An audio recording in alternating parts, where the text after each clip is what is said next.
আসসালামু আলাইকুম সম্মানিত ভিউয়ার্স, রাজু এগ্রো থেকে আমি মোহাম্মদ রাজু আহমেদ রাজীব।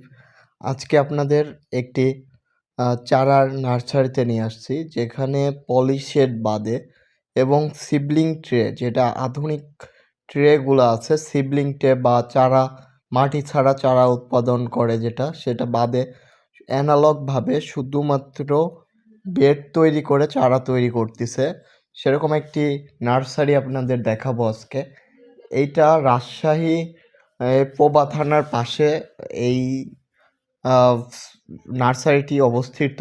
এখানে আমি গেছিলাম, যা দেখলাম এখানে সিবলিং টে বাদে শুধুমাত্র বেড করে চারা ফলাচ্ছে।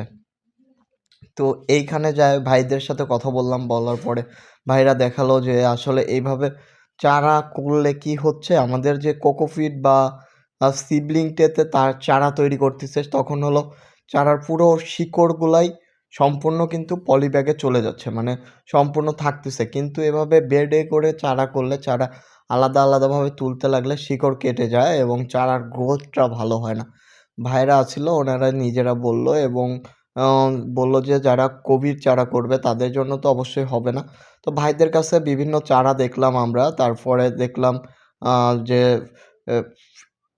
তো ভাইয়ের ওইখানে দেখলাম যে টপ প্লেটই একটি গাছ লাগানো আছে। দেখেন কি সুন্দর, মাথা থেকে একদম গোড়া পর্যন্ত পেঁপের সাইজ পায় একই রকম। তো যাদের বাসায় ফাঁকা জায়গা পড়ে আছে, আমি সাজেস্ট করবো আপনারা টপ প্লেটই এই পেঁপের গাছ একটা লাগাই দিবেন। এবং দেখেন যে ভাইদের কাছে কত সুন্দর বীজ আছে। তো আপনারা যারা নার্সারি করেন অবশ্যই এরকমভাবে অ্যানালগভাবে না করে আমার মতে কোকোপিটে করাই ভালো।